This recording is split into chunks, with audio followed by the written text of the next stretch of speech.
Hello friends, അപ്പോൾ ഇന്ന് നമ്മൾ നോക്കുന്നത് +2 അക്കൗണ്ടൻസിയിലെ റിപ്പീറ്റഡ് ആയിട്ടുള്ള ക്വസ്റ്റ്യൻസിലെ ടോപ്പിക്സ് ഞാൻ നിങ്ങൾക്ക് പറഞ്ഞുതരാൻ പോവുകയാണ്. അതായത് നമ്മുടെ ടെക്സ്റ്റിൽ ഒരുപാട് ടോപ്പിക്സ് ഉണ്ട്. അതിൽ ഇമ്പോർട്ടൻ്റ് ആയിട്ടുള്ള ടോപ്പിക്സ് ആണ് ഞാൻ നിങ്ങൾക്ക് ഈ വീഡിയോയിൽ പറയുന്നത്. അപ്പോൾ നിങ്ങൾ എന്ത് ചെയ്യുക, ഈ ടോപ്പിക്സ് എന്തായാലും പഠിക്കണം എക്സാമിന്. ഇത് ഇമ്പോർട്ടൻ്റ് ടോപ്പിക്സ് ആണ്. ഇത് പഠിച്ചതിന് ശേഷം പ്രീവിയസ് ഇയറിലെ ക്വസ്റ്റ്യൻ പേപ്പർ ഒന്ന് വർക്കൗട്ട് ചെയ്യുക. അപ്പോൾ നമുക്ക് ടൈം ഒന്ന് മാനേജ് ചെയ്യാൻ പറ്റും.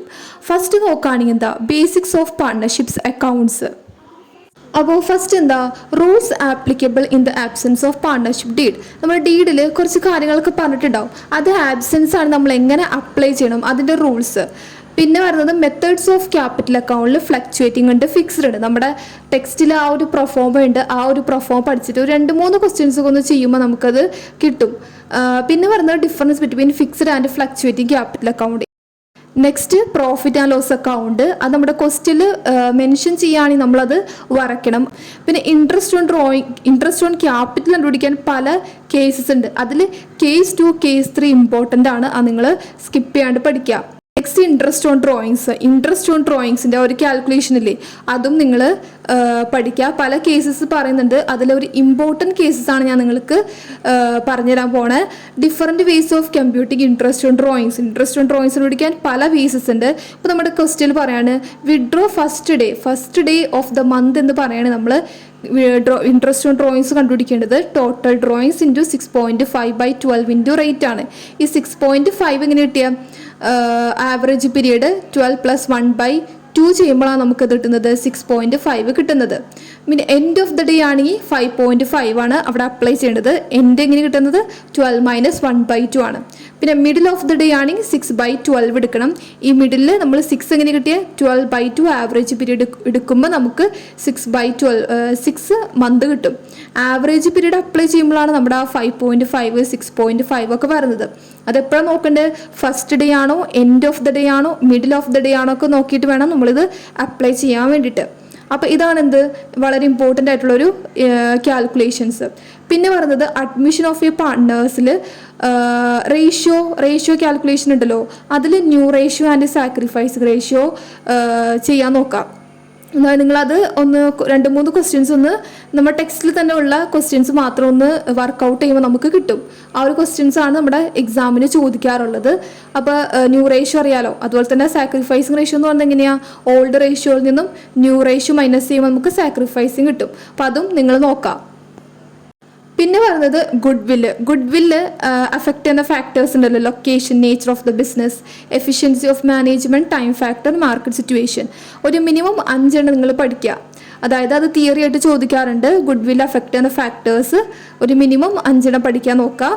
പിന്നെ പറയുന്നത് നമുക്ക് നമ്മുടെ ടെക്സ്റ്റിൽ ഒരുപാട് മെത്തേഡ്സ് ഉണ്ട് ഈ ഒരു ഗുഡ് വില്ല് കണ്ടുപിടിക്കാനുള്ള. അതും നമ്മൾ നോക്കണം. അപ്പോൾ ഗുഡ് വില്ല് തിയറി പോർഷൻസ് ചെയ്താൽ factors affecting value of good will ആണ്. വാല്യൂ ഓഫ് ഗുഡ് വില്ലിൻ്റെ പ്രാക്ടിക്കൽ ആയിട്ടുള്ള ക്വസ്റ്റ്യൻസ് എന്ന് പറയുന്നത്, ഫസ്റ്റ് ഗുഡ് വിൽ വാല്യുവേഷൻ നമ്മൾ ആവറേജ് പ്രോഫിറ്റ് മെത്തേഡ് ഉണ്ട്. ഈ ഒരു ഗുഡ് വിൽ കണ്ടുപിടിക്കേണ്ട പല മെത്തേഡ്സ് ഉണ്ട്. അതിൽ ഫസ്റ്റത്തെ മെത്തേഡാണ് ആവറേജ് പ്രോഫിറ്റ് മെത്തേഡ്. ഇത് കണ്ടുപിടിക്കാനുള്ള ഇക്വേഷൻ ആണ് total profit divide by number of years. Goodwill എന്ന് പറയുന്നത് average profit into number of years of purchase ചെയ്യുമ്പോൾ നമുക്ക് ഗുഡ് വിൽ കിട്ടും. ടോട്ടൽ പ്രോഫിറ്റ് എന്ന് പറയുമ്പോൾ എന്താ, പ്രോഫിറ്റിന് മൊത്തം അഡീഷൻസ് ഡിവൈഡ് ബൈ എത്ര ഇയർ ആണോ ആ ഇയർ ചെയ്യുമ്പോൾ നമുക്ക് ആവറേജ് പ്രോഫിറ്റ് കിട്ടും.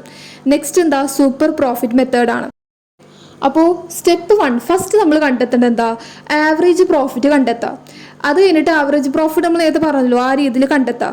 പിന്നെ പറയുന്നത് നോർമൽ പ്രോഫിറ്റ് ആണ്. ഈ നോർമൽ പ്രോഫിറ്റ് കണ്ടുപിടിക്കാൻ ക്യാപിറ്റൽ എംപ്ലോയ്ഡ് ഇൻറ്റു NRR/100 ആണ്.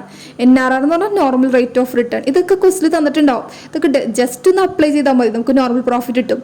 പിന്നെ സ്റ്റെപ്പ് 3 എന്ന് പറയുന്നത് സൂപ്പർ പ്രോഫിറ്റ് കണ്ടുപിടിക്കാൻ ആവറേജിൽ നിന്ന് നോർമൽ പ്രോഫിറ്റ് മൈനസ് ചെയ്യുക. Goodwill super profit in number of years of purchase ആണ്. Next method capitalised super profit ആണ്. ഈ നമ്മുടെ ആ സൂപ്പർ പ്രോഫിറ്റിൻ്റെ ആ ഒരു സ്റ്റെപ്പൊക്കെ തന്നെയാണ്. ഇവിടെ കുറച്ച് ഡിഫറൻസ് എന്ന് പറയുന്നത് ഗുഡ് വിൽ കണ്ടുപിടിക്കാനുള്ള ഒരു ഡിഫറൻസ് ഉണ്ട്.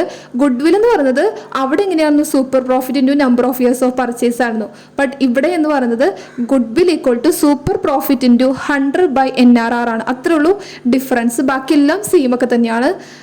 Next capitalisation of average profit. ഇത് കണ്ടുപിടിക്കാനുള്ള ഫസ്റ്റ് സ്റ്റെപ്പ് എന്ന് പറയുന്നത് ആവറേജ് പ്രോഫിറ്റ് കണ്ടുപിടിക്കുക. രണ്ടാമത്തെ step capitalised value of average profit കണ്ടുപിടിക്കാനാണ്. അത് കണ്ടുപിടിക്കാനുള്ള ഇക്വേഷൻ എന്ന് പറയുന്നത് ആവറേജ് പ്രോഫിറ്റ് ഇൻറ്റു 100/NRR ആണ്. ഗുഡ് വിൽ എന്ന് പറയുന്നത് ഈ സ്റ്റെപ്പ് 2 നിന്ന് നെറ്റ് അസറ്റ് മൈനസ് ചെയ്യുക. സ്റ്റെപ്പ് 2 എന്തായിരുന്നു? Capitalised value of average profit അല്ലേ, അതിൽ നിന്നും നെറ്റ് അസറ്റ് മൈനസ് ചെയ്യുമ്പോൾ നമുക്ക് എന്ത് കിട്ടും? ഗുഡ് വിൽ കിട്ടും. ഇതാണെന്ത് നെക്സ്റ്റ് മെത്തേഡ്സ് എന്ന് പറയുന്നത്.